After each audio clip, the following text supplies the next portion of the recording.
Bien, vamos a las escrituras, hermano. Le voy a invitar a que abra su Biblia. Estamos en el primer libro de Samuel. Voy a leer el capítulo 16, por favor, el verso 13 y 14. Nuestro tema de hoy se titula La unción de David, parte 2. La semana pasada vimos el primer tema de estos y nos enfocamos en la vida de Saúl, pero hoy nos vamos a enfocar en la vida de David. Recuerde que puede seguirnos el estudio en la plataforma ahí de Church Center. Dice así la escritura: y Samuel tomó el cuerno del aceite y lo ungió en medio de sus hermanos. Y desde aquel día en adelante el Espíritu de Jehová vino sobre David. Se levantó luego Samuel y se volvió a Ramá. El Espíritu de Jehová, verso 14, el Espíritu de Jehová se apartó de Saúl y le atormentaba un espíritu malo de parte de Jehová. ¿Cuántos dicen amén? Fíjese, hermano, que agregué ese verso 14 porque solo íbamos a leer el verso 13, pero agregué ese versículo 14 porque tiene una información muy importante. Pero quiero que note, hermano, que la primera unción de David ocurrió en un ambiente un poco secreto, porque obviamente el rey Saúl aún vivía.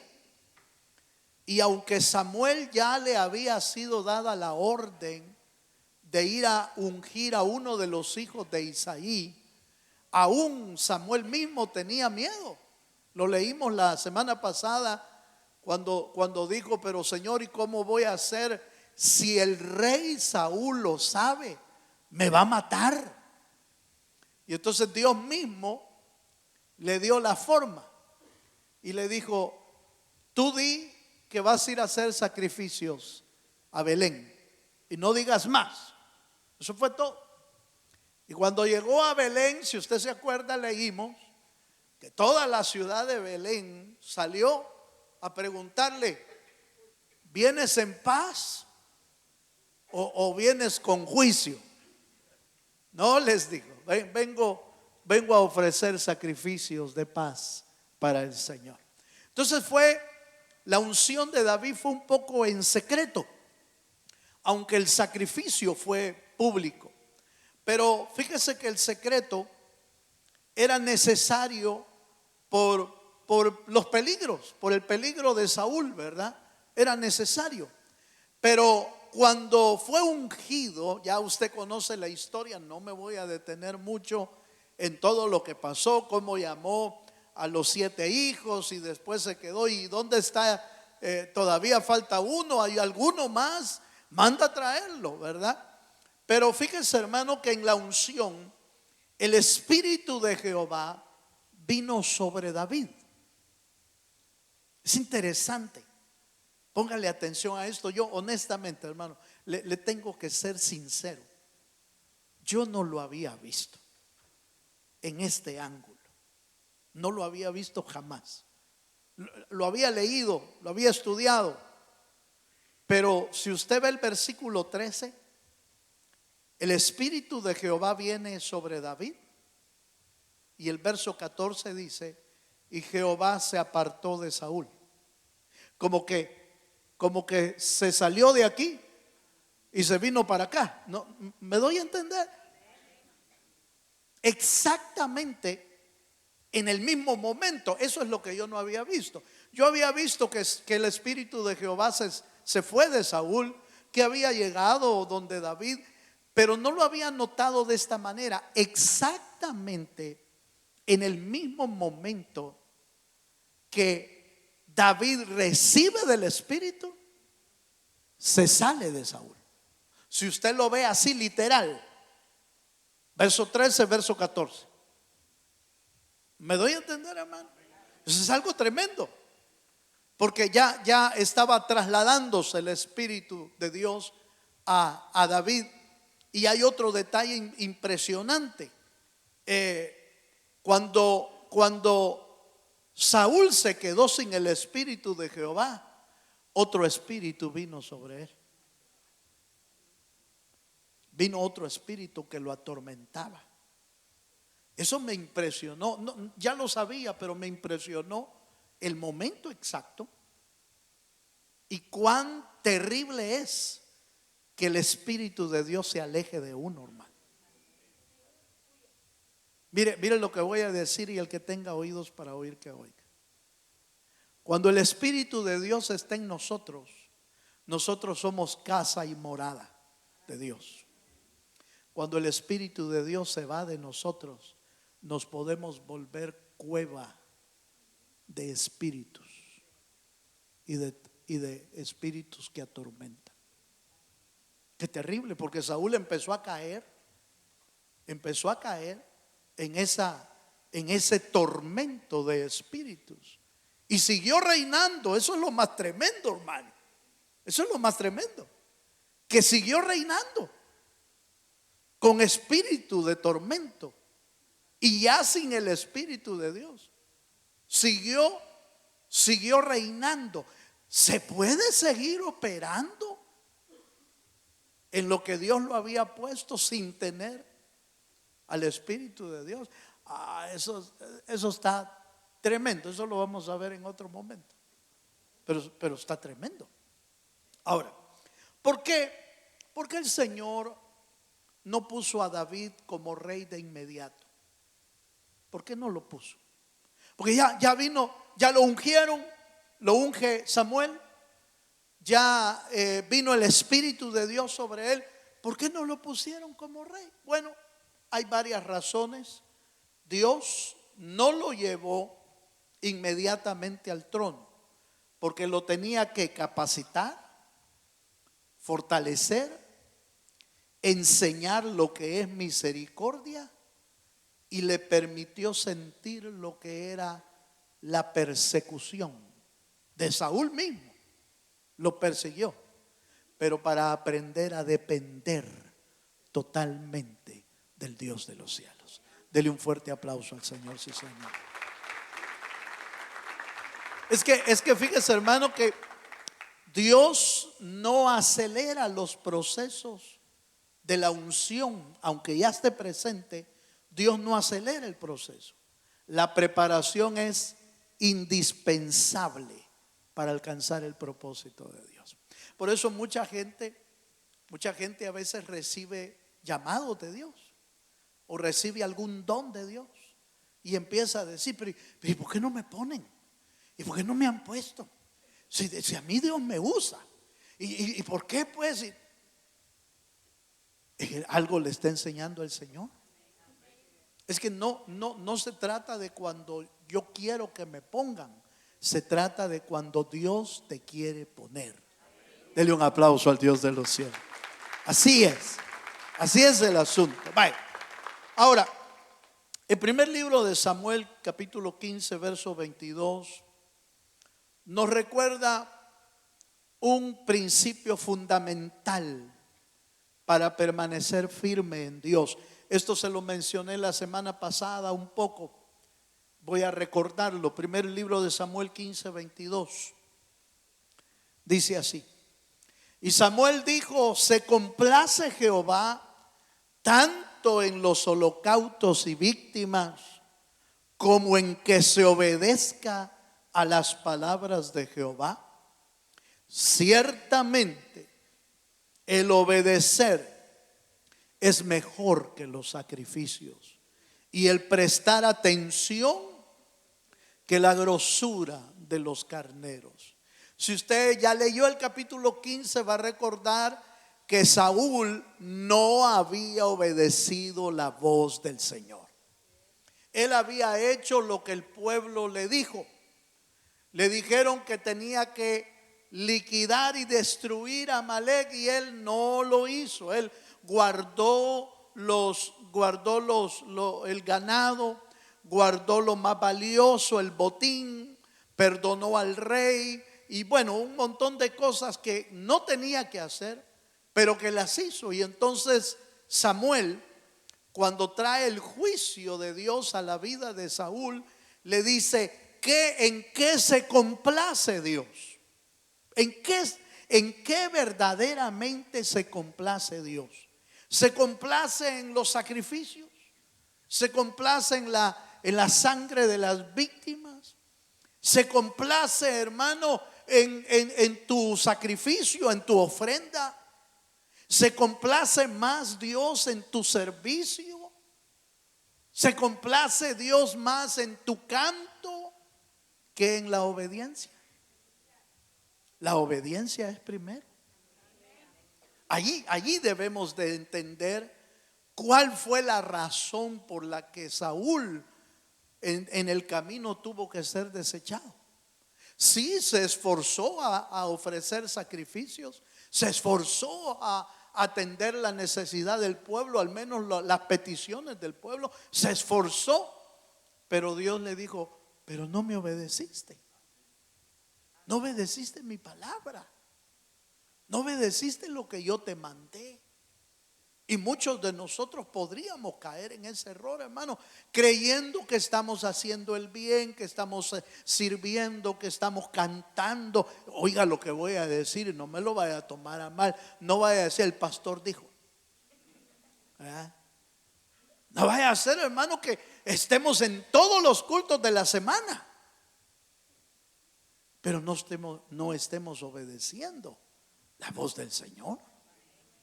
O sea, el sacrificio está bueno, pero cuando tiene como base la obediencia. Cuando la obediencia está primero, todo lo demás se vuelve agradable al Dios de los cielos. ¿Me doy a entender, hermano? Todo lo demás se vuelve agradable. Tu canto se vuelve agradable, tu servicio se vuelve agradable, tu ofrenda se vuelve agradable, tu hermano, tu disposición se vuelve agradable, tu búsqueda de Dios se vuelve agradable, tu lectura de la palabra se vuelve agradable, tu oración se vuelve agradable cuando caminas en obediencia. Cuando no camina uno en obediencia, mira, hermano, ha de decir: allá viene aquel otra vez, porque no lo estamos agradando. Entonces, cuidado. Ese fue el error de Saúl.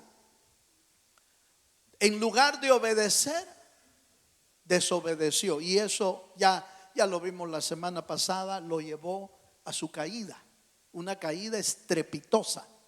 Una caída, hermano, grandísima, con grande explosión en su vida. Vaya.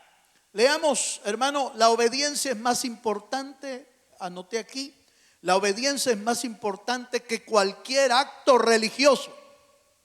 Es más importante. Dios busca corazones rendidos, no solo sacrificios externos. Oiga, Dios busca corazones rendidos, no solo sacrificios externos. Bueno, en este siguiente punto vamos a dedicarnos a examinar la vida de David. Porque la semana pasada lo dedicamos a Saúl, sus caídas, sus errores, sus juicios, su sentencia. Y bueno, hoy lo hemos recordado un poco. Pero hoy quedémonos con la vida de David. Examinemos la vida de David, porque de repente esa vida de David nos va a enseñar a nosotros cómo Dios quiere que nosotros seamos para Él. Lo primero que vamos a aprender, lo vamos a leer en el primer libro de Samuel, capítulo 16, versos 10 y 11. Leemos así la escritura. Primer libro de Samuel, capítulo 16, 10 dice: e hizo pasar Isaí 7 hijos suyos delante de Samuel, pero Samuel dijo a Isaí: Jehová no ha elegido a estos. Entonces dijo Samuel a Isaí: ¿son todos tus hijos? Y él respondió: queda aún el menor, que apacienta las ovejas. Y dijo Samuel a Isaí: envía por él, porque no nos sentaremos a la mesa hasta que Él venga aquí. ¿Cuántos dicen amén? La familia de Isaí era una familia común y corriente entre la tribu de Judá. No era, hermano, la familia de David, la familia de Isaí, no era una familia como, ¿qué podría? Rica, una familia famosa, una familia reconocidísima entre el pueblo. No, era una familia común y corriente, de la tribu de Judá, como no. Recuerde que llegó a Belén Samuel y todos los que vivían ahí eran de esa tribu. La mayoría pues eran de la tribu de Judá. Entonces era una familia de origen sencilla, humilde. Y esta es la primera parte o la primera enseñanza. Lo que Dios escoge, hermano, no siempre es lo más grande, lo más maravilloso. No escoge Dios lo más famoso. Dios escoge a veces aún a lo que ha sido menospreciado. ¿Cuántos dicen amén? Dios escoge lo pequeño. ¿Por qué? Porque en eso se engrandece aún más el Señor, que de las cosas pequeñas hace grandes cosas en medio de su pueblo. Dele un fuerte aplauso al Señor. Dios no desprecia los comienzos así, pequeños. Fíjese que hay un salmo, en el Salmo 51, en el verso 5. De hecho, algunos comentaristas han dicho, Isaías debe haber dicho, sí, Samuel, ahí tengo un muchachito pequeño. Ahí está, por ahí anda apacentando ovejas. Como así medio, sí, ya me acordé que tengo otro. Aleluya. Sí, ya me acordé, porque los primeros 7 que pasaron parece que fueron los mejores representantes de la familia. Pero había uno que estaba olvidado allá en la montaña. Fíjese que el Salmo 51, verso 5, es un salmo de David. Y es interesante que dice, Salmo 51, 5, dice, He aquí en maldad he sido formado y en pecado me concibió mi madre. Salmo 51, 5. Fíjese que este salmo fue escrito por David. Y es interesante esta expresión que usa David. He aquí en maldad he sido formado y en pecado me concibió mi madre. Solo voy a hacer un comentario porque no puedo probar más de lo que eso dice. Algunos comentaristas han pensado que David probablemente no era hijo de la esposa de Isaí y que quizás era hijo de otra persona. Y por eso David dice, en pecado me concibió mi madre, porque hay que aclarar esto. Se concibe en pecado cuando se concibió sin haber estado en el matrimonio. ¿Me doy a entender? Cuando se concibe un hijo que no está dentro del matrimonio, entonces podemos decir que se concibió en pecado. Y entonces parece que David escribe eso, pero es el único verso. Y entonces algunos han comentado que quizás David fue concebido de esa manera, pero no lo tenemos, no podemos probarlo en la escritura más que ese verso. Pero si eso fuera cierto, con razón podríamos decir que David era el menospreciado. ¿Sí? Con razón podemos decir que los hermanos no mucho lo querían, ¿se acuerda? Que cuando David llegó a repartir los quesos, ya vienes tú, te conocemos que tienes corazón malo, le dijo uno de sus hermanos. Te conocemos, pero vuelvo a repetir, es un comentario de algunos de estudiosos, pero no se puede probar esa verdad. Pero si fuera cierto, Si fuera cierto, habría una razón más por la que David se sentía como menospreciado, aislado y haya hecho a un lado. Y aún más, la grandeza de Dios sería mucho más grande, porque tomó de lo vil y lo menospreciado. Y es que es impresionante las cosas que Dios hace.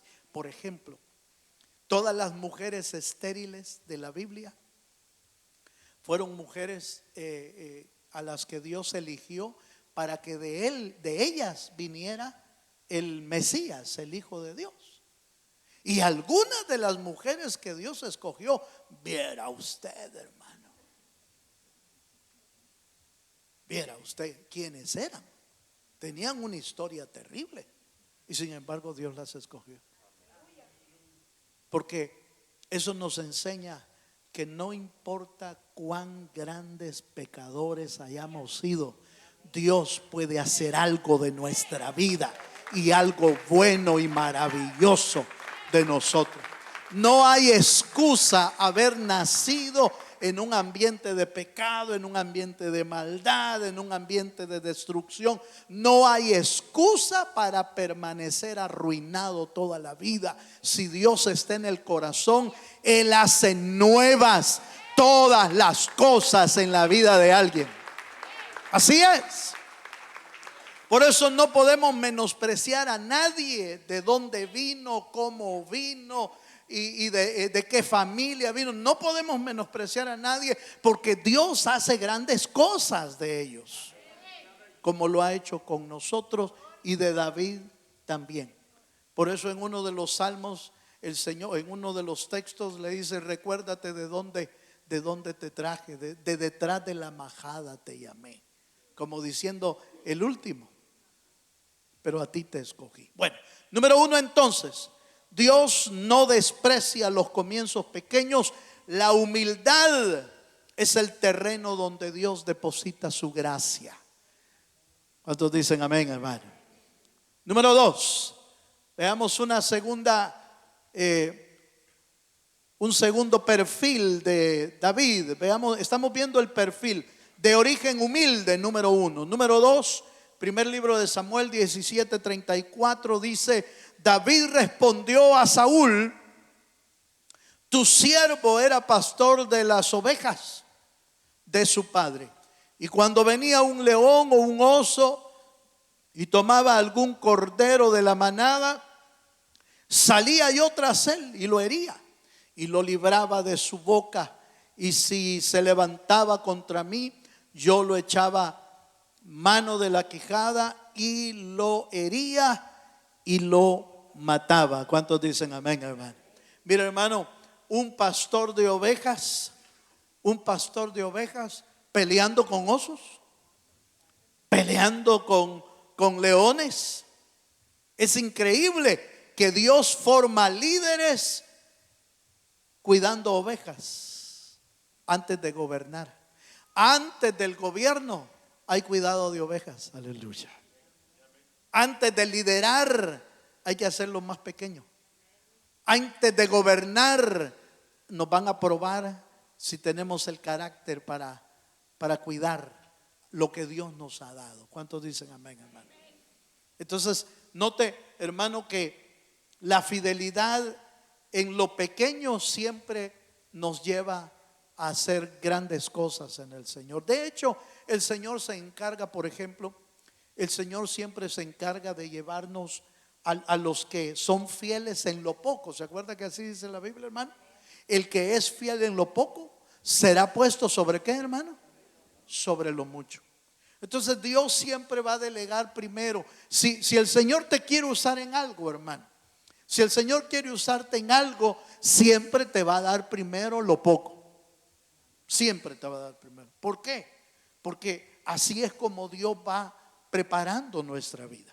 Así es como Dios va capacitándonos. ¿Por qué no pusieron a David de una sola vez como rey? Es que lo tenían que capacitar, lo tenían que preparar el Señor.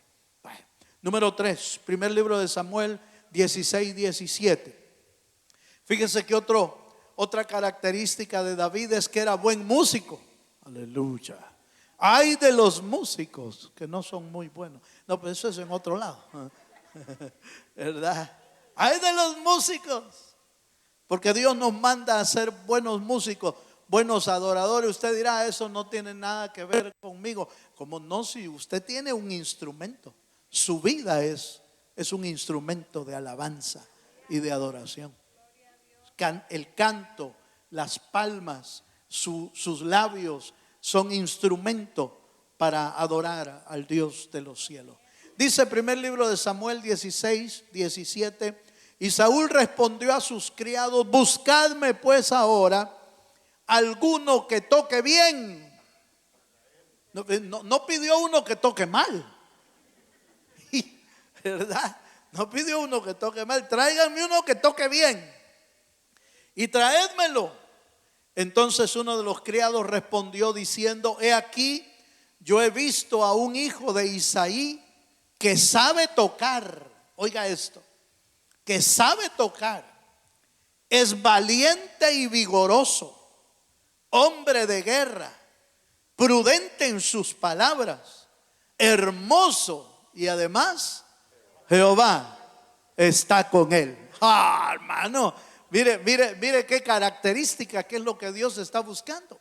O sea, no se trata solo de saber tocar, no se trata solo de saber cantar, hermano. La valentía, el vigor, la prudencia, la hermosura espiritual. Dios quiere vernos, hermano. Mire, cuando nosotros cantamos, déjeme pensar esto: cuando Dios nos ve cantar a su pueblo, nos ve como un pueblo hermoso, como un pueblo salvo, como un pueblo que es el único pueblo que puede cantar lo que usted y yo podemos cantar. Por ejemplo, el Señor tiene ángeles en el cielo, ángeles, arcángeles, querubines, ¿verdad? Serafines. Hay ángeles allá arriba y le aseguro que pueden cantar mejor que nosotros. Le aseguro que pueden cantar mejor. Pero ¿sabe qué pasa? ¿Por qué el Señor se detiene para oírnos a nosotros? Porque aunque los ángeles, serafines y todos esos pueden cantar bien, no pueden cantar lo que usted y yo podemos cantar. ¿Sabe qué es? Una canción de salvación. Porque solo pueden cantar sobre su salvación y sobre su Salvador los que han sido salvos. Y los ángeles nunca han sido salvos. Ellos son eternos. Los crearon ya ángeles y los crearon para alabarle. Pero ellos no conocen la caída de un pecador en sus vidas. No la conocen. Tampoco conocen que el Señor haya metido su mano en la basura, que el Señor haya metido su mano en el muladar y nos haya sacado de ahí. A ellos nunca los han sacado de ahí. Por eso no pueden cantar eso. ¿Cuántos dicen amén, amén? Solo usted y yo tenemos una canción de amor, de salvación, y Él se la merece, porque Él es digno de toda honra y de toda gloria. David era un músico experto, hermano, pero lo llevó Dios a un nivel elevado de adoración. Y Dios quiere que usted y yo, hermano, podamos adorarle. La adoración abre puertas espirituales, hermano. Abre puertas espirituales. Por eso cuando aquella mujer que llevó el vaso de alabastro y lo derramó el Señor, cambió toda la historia de su vida. Y hasta el día de hoy se oye la historia de la mujer que quebró el vaso de alabastro como un símbolo de una adoración profunda. ¿Me doy a entender, hermano? De una adoración profunda. Y aunque estaba reunido ahí con los discípulos, con algunos de alto rango de los judíos, pero que eran, hermano, trabajaban para Roma. Él se detuvo a hablar de la mujer que lo había adorado con todo su corazón. Entonces Dios quiere que nosotros, hermano, seamos gente de adoración. Un corazón sensible a Dios es una herramienta poderosa hermano, en los ambientes espirituales. Un corazón sensible a Dios es una herramienta poderosa. Mire cómo le sirvió a David para ahuyentar los malos espíritus que habían en Saúl. Solo así se quedó calmado Saúl, porque estaba siendo atormentado. Nosotros a veces, hermano, abrimos el Salmo 91 para que se vayan los malos espíritus. ¿Verdad? Y queremos que se vayan. No, hombre, cante. Ponga a cantarse. Ponga a cantar. Póngase a cantar a Dios. Y va a ver, hermano, que los enemigos se van a ir. La Biblia dice en el libro de los Salmos que en medio de la alabanza hay liberación. Hay liberación. Entonces cantemos a Dios como buenos músicos del Dios de los cielos. Segundo libro de Samuel 23, verso 1. Fíjese que David se convirtió en un poeta y escritor para Dios. Empezó a escribir salmos. Empezó a escribir, hermano, canciones.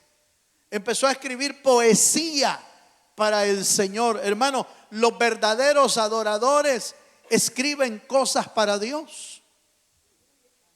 Porque mire, en este ambiente, en el ambiente cristiano, desde hace algunas décadas para acá, han aparecido artistas.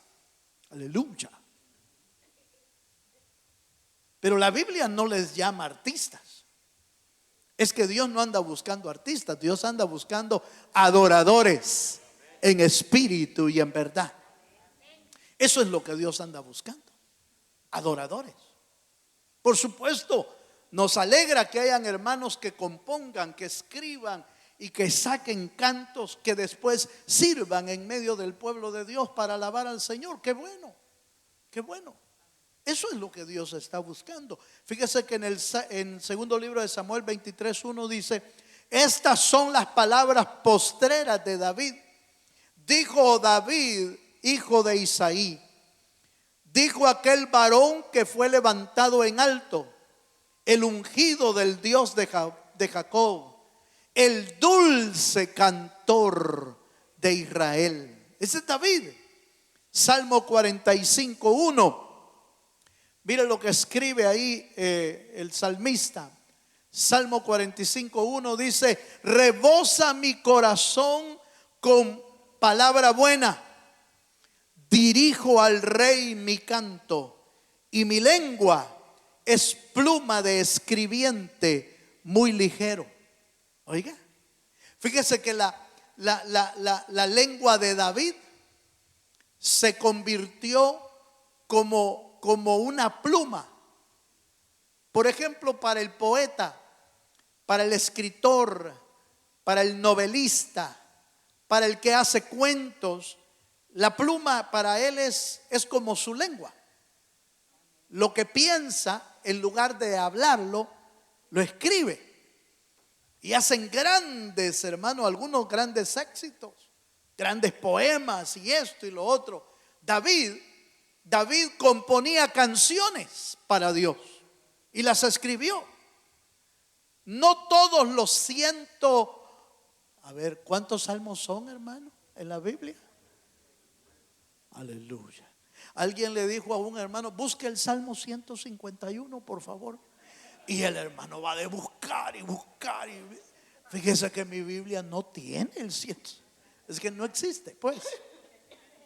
150 salmos en la Biblia. Y una gran parte de esos salmos fueron escritos por David. No todos.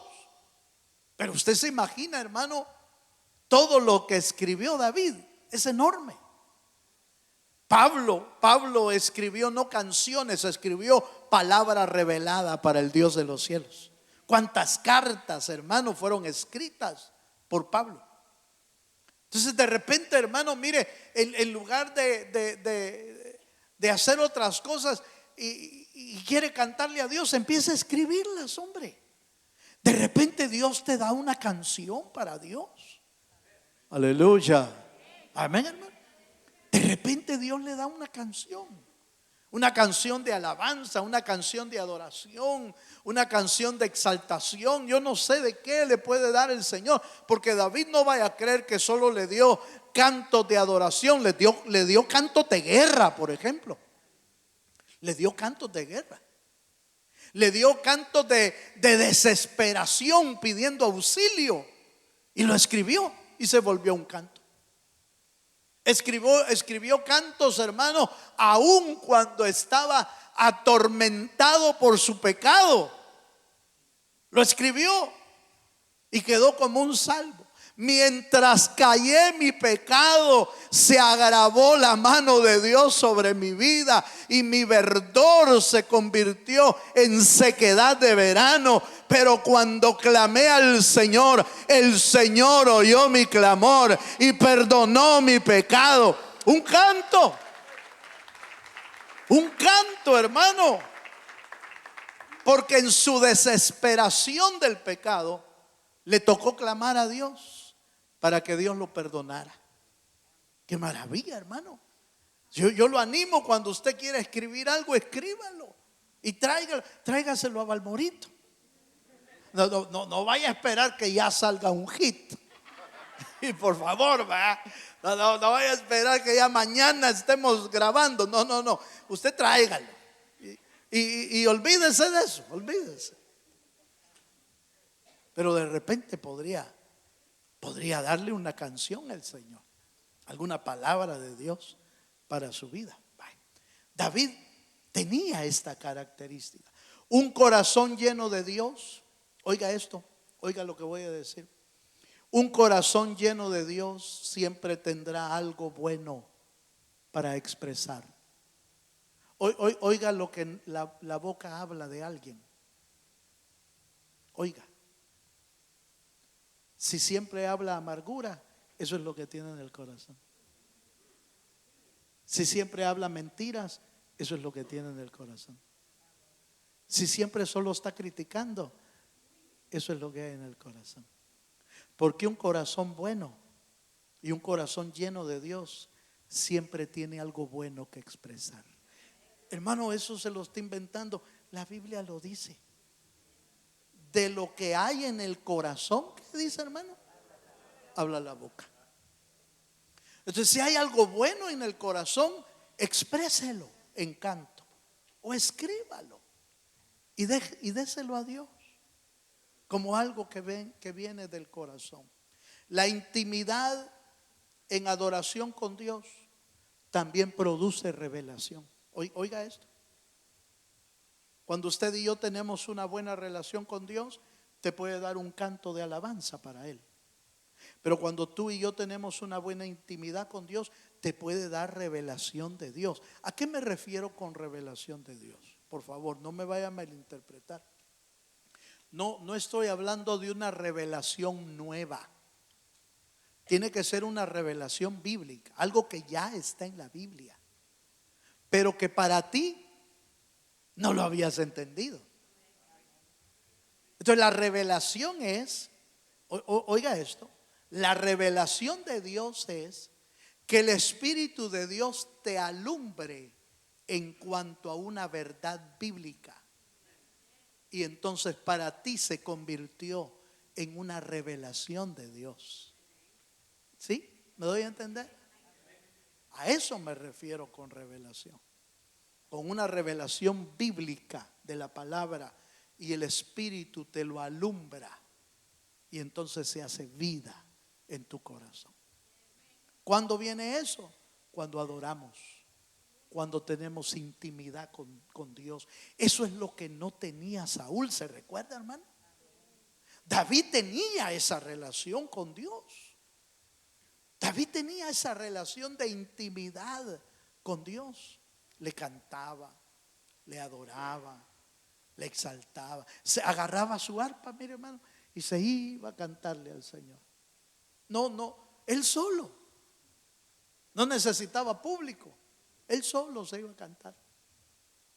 Y ahí venía de Dios su unción, su espíritu y la presencia. Yo me imagino, déjeme pensar, que así es como venía la revelación de Dios a Pablo para que escribiera. Por la intimidad que él tenía con Dios. En alguna ocasión, en la Biblia dice que en alguna ocasión como que habían dicho que Pablo como que no mucho hablaba en lenguas. Pero en una de sus cartas escribe y dice: yo hablo en lenguas más que todos ustedes juntos. Pero cuando no hay interpretación de lenguas, yo prefiero hablar lo que ustedes me entiendan, para que todos sean edificados. Pero en casa, saber cuántas horas pasaba hablando en lenguas. Porque dice la Escritura que el que habla en lenguas para sí mismo, para Dios, habla misterios con Dios, dice. Eso dice Primera de Corintios. Habla misterios con Dios. ¿Qué misterios hablaría? Bueno, por Dios, hermano, era largo el tema hoy. Hechos 2, 29 al 30. Voy por el quinto y son como 10. Hechos 2, 29 al 30. ¿Sabe qué otro perfil tenía David? Era profeta. Oiga esto, ya va a ver por qué se lo estoy diciendo. Yo creo que tenía unción profética. Unción profética, y esa unción profética hacía que cuando escribía cosas proféticas del Mesías, por ejemplo. Las escribió en el libro de los Salmos. Pero dice Hechos 2:29: varones hermanos, se os puede decir libremente del patriarca David, que murió y fue sepultado, y su sepulcro está con nosotros hasta el día de hoy. Pero siendo profeta, oiga, y sabiendo que con juramento de Dios le había jurado que su descendencia en cuanto a la carne levantaría al Cristo para que se sentase en su trono. Oiga, o sea, Dios le juró a David que de su descendencia vendría el Mesías. Eso está escrito. Y por eso hablan de él y dice, pero David, siendo profeta, entonces tenía otra característica, y es que tenía unción profética. Cuando escribía y cuando cantaba, hablaba palabras proféticas. Por eso la Biblia, hay un pasaje en la Escritura que dice: mira hermano, yo no soy profeta ni hijo de profeta, pero a veces en lo que hablamos profetizamos. Se puede tener unciones proféticas de Dios. Y fíjese que los que están ahí, los que están hablando estos, son los discípulos que están en el aposento alto. Hechos capítulo 2 es el aposento alto, junto con todos los discípulos ahí, los famosos, ¿cuántos eran? 120. Los famosos 120 en el aposento alto. Y ellos están diciendo: miren hermanos, podemos decir libremente del patriarca que murió, fue sepultado, y ojo, y dice, y el sepulcro está con nosotros hasta el día de hoy. Fíjese que es interesante que lo que ahora se considera, yo no puedo asegurarlo, pero la historia y los que lo han estudiado lo aseguran. Lo que ahora se considera el aposento alto allá en Jerusalén, ahí está el lugar, es una azotea, es un segundo piso, Y ahí se considera el aposento alto donde estuvieron los discípulos. Es una sala grande, más pequeña que esto, por supuesto, pero un salón con pilares. Y ahí llega mucha gente, desfila mucha gente que llega a conocer el lugar, y algunos se ponen a orar ahí. Se ponen a orar, les dan minutos para que oren porque es mucha gente que quiere estar entrando, pero mire esto de tremendo. En la primera planta, ¿sabe qué hay? El sepulcro de David. Tienen un salón sellado, por supuesto. Ahí no puede entrar cualquiera, solo entran judíos. Y tienen cerrado y por supuesto bien arreglado, bien adornado. Y ahí está el sepulcro donde se cree que ahí están los huesos de David. Interesante, porque cuando yo lo vi, lo conocí y oí la historia, me llevó el Señor a este pasaje. Con razón ellos dicen, su sepulcro está con nosotros. Si estaba abajo,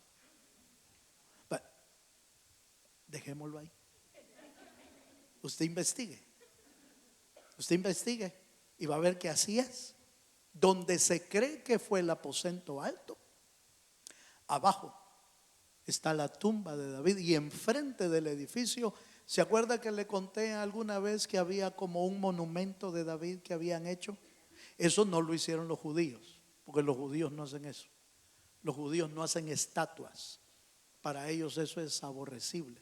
Pero lo hizo un filántropo millonario que pues donó muchas cosas, y entonces le permitieron a él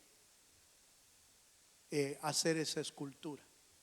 Pero los judíos ortodoxos le arrancan las orejas, le quitan la nariz al pobre David que está allí, porque ellos no están de acuerdo. Es una lucha que ellos tienen ahí, pero bueno, ya le dejé otra información ahí. Voy a terminar, hermano, porque el tiempo se me agotó. Me faltan 3 puntos, pero voy a terminar con esto. Dios revela su propósito eterno a quienes caminan en comunión.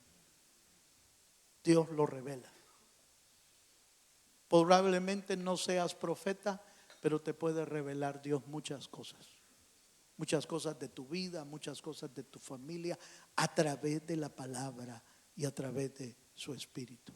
No necesita andar consultándole a gente que le cobra eso. Aleluya. Míreme para acá, por favor. Porque hay mucha gente que le anda pagando a gente para que le profetice. Deje de pagar eso, porque eso no es así. Busque al Señor, busque su palabra, y su espíritu se va a encargar de hablarle. Así tiene que ser. Dele un fuerte aplauso al Señor. Deje de andar hablando por teléfono a su país con la que dicen que es hermana de la iglesia y que te va a decir qué hacer. Eso no es así. No es así. Eso es cambiarse hermano, cambiarse de los adivinos a las profetisas de hoy. Y eso no es así. Busque al Señor. Si algo necesita hacer, busque consejo. Eso es otra cosa. La Biblia dice en el libro de Proverbios que en la multitud de consejos hay sabiduría. Eso sí hay que buscarlo.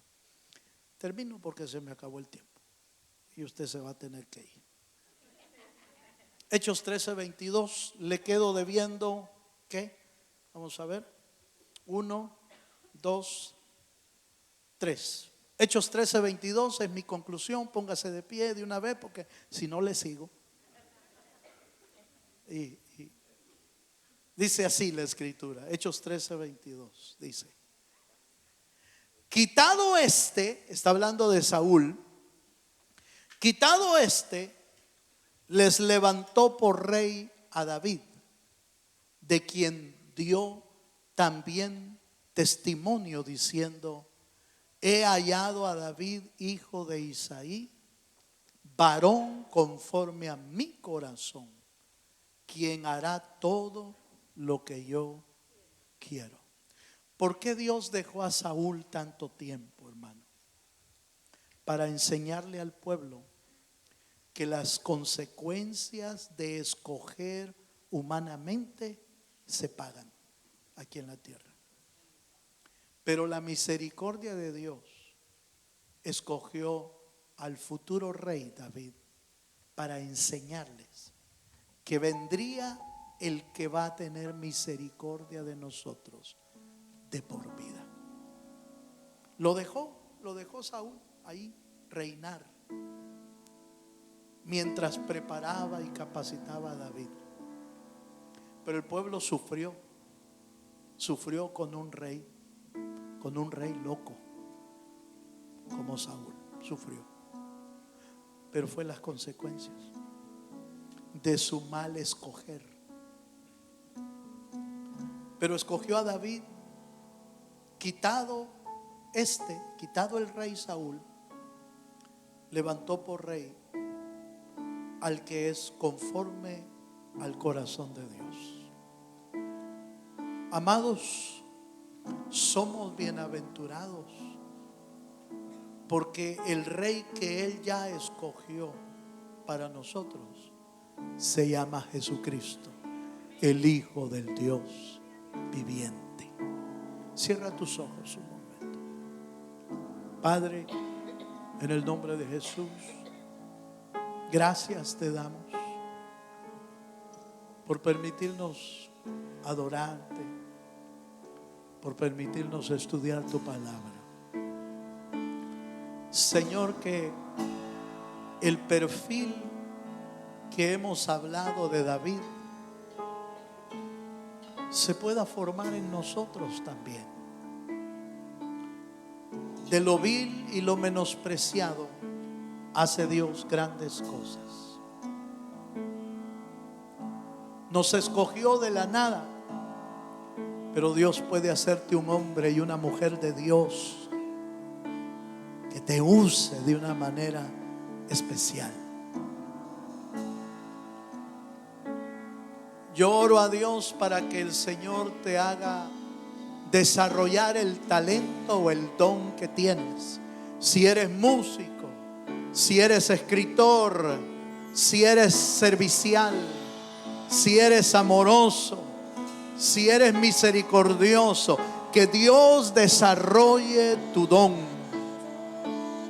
Que Dios desarrolle el don que Dios te ha dado y pueda volverte un instrumento en las manos de Dios. Oh Dios mío, bendice a tu pueblo esta noche, Señor. Oramos para que cada uno de los talentos y dones de David se puedan desarrollar en nuestra vida. Que Dios haga de ti un guerrero de Dios. Que Dios haga de ti un valiente, un adorador, un guerrero que gana batallas para el reino de Dios, para tu casa, para tu familia. Que Dios te convierta en un verdadero adorador para Él. Puedes levantar tus manos un momento. Padre, bendice a tu pueblo. Mira esas manos levantadas, Señor. Tú eres el que puede bendecirlos. Tú eres el que puedes derramar toda unción, como lo hiciste con David. Y vino la unción del Espíritu Santo sobre David. Y David fue transformado en otro hombre. Que así Dios nos transforme. Que así el Señor te transforme en un nuevo hombre, en una nueva mujer, con unción de Dios, con unción profética, con unción de adoración, con unción de revelación de la palabra. Que Dios te use de una manera sorprendente. Que Dios te use de una manera especial. Señor, renunciamos a ser como Saúl. Renunciamos a ser desobedientes. Renunciamos a la desobediencia en el nombre de Jesucristo. Queremos ser obedientes a tu voz, a tu palabra, como David, como Samuel, que no dejó caer a tierra ni una de las palabras de Jehová. Líbrenos, Dios, de caer en semejante rebelión como Saúl, y que como consecuencia el Espíritu de Dios se apartó de Saúl. Líbrenos, Jehová. Líbrenos, Jehová, de la desobediencia. Oh, queremos vivir para ti, Señor. Dígaselo al Señor. Señor, quiero vivir para ti. Quiero vivir para ti, Señor. Aleluya.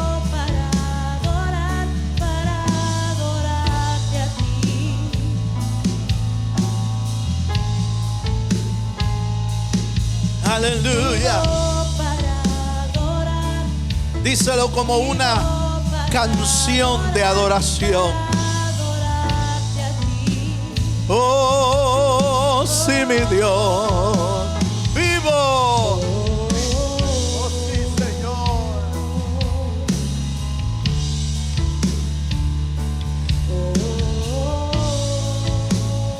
Te adoramos, Rey.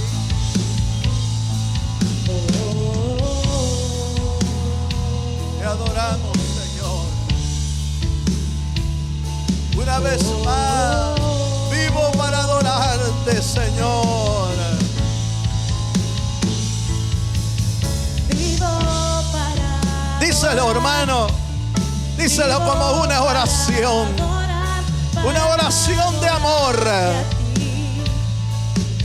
Una canción de adoración. Vivo para adorarte. Vivo para adorarte. Aleluya.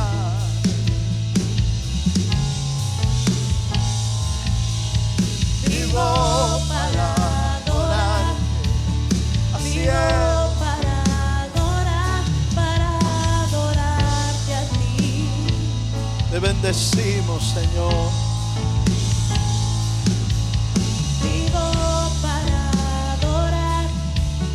Vivo para adorarte a ti. Una última vez, dile, Señor, vivimos para adorarte. Vivo para adorar. Sí, Señor. Vivo para adorarte a ti. Oh, te bendecimos. Vivo para adorar. Vivo para adorarte a ti. Padre, gracias, Señor, esta noche por tu presencia, por tu palabra, por lo que tú depositas a través de tu Espíritu en nuestro corazón. Toda palabra humana, Señor, que quede fuera, pero toda palabra que venga de tu boca, escríbela en la estela del corazón. Bendice a tu pueblo, llénalos con tu presencia y con tu amor, en el nombre poderoso de Jesús, nuestro Señor. Amén y amén.